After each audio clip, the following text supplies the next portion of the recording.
Alrighty, we're pretty much done under here. We got the deck set back in place after we put in our new band and sill plate. So the house is set back down. We got all of our dunnage and lift blocks and everything out from under the house and switched back over to the wall up here, and we'll show you that in just a second. This is all reattached. We've got a nice good drip edge on our new band, which is there. And now what we're having to do is lift the wall, support the wall, so we can cut out the rotted portion of the studs and then the wall plate and then the subfloor, and replace all that fun stuff.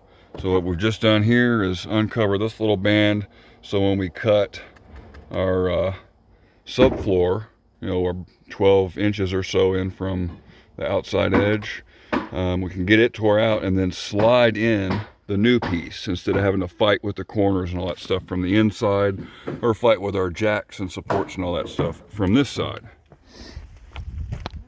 But you can see a little more of what all had to be tore out. These are rotten wall studs. Hey, grub living in the wall. Grubs? Wow. Yeah, plenty of rotten wood to eat. So yeah, we're having to replace. We got to put the new wall plate right here, instead of, it was coming out over this end here, but that was rotted. So instead of tearing all this out, we cut to good wood, and then we can 45 in there, 90 in there. So yeah, whole bunch of fun. Look at all that rot. That was the subfloor, and this was this corner over here where it's really tore up. Pretty nasty, but we have the tools. We have the technology. All right, another quick update.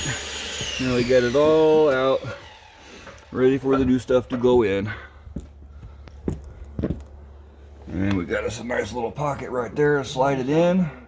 Nice and easy from the outside, so we ain't got to fight with that inside corner.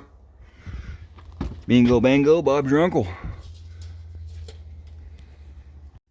Alright, one last step there before we go ahead and slide in the new piece is to put in some edge supports, since these floor joists and wall studs and everything on this house is built on 24-inch centers. That'll mitigate some of the float of the subfloor where it butts together. And we split this one here where there's a AC vent, heater vent coming up. And that's it. We're ready for our new subfloor to come in.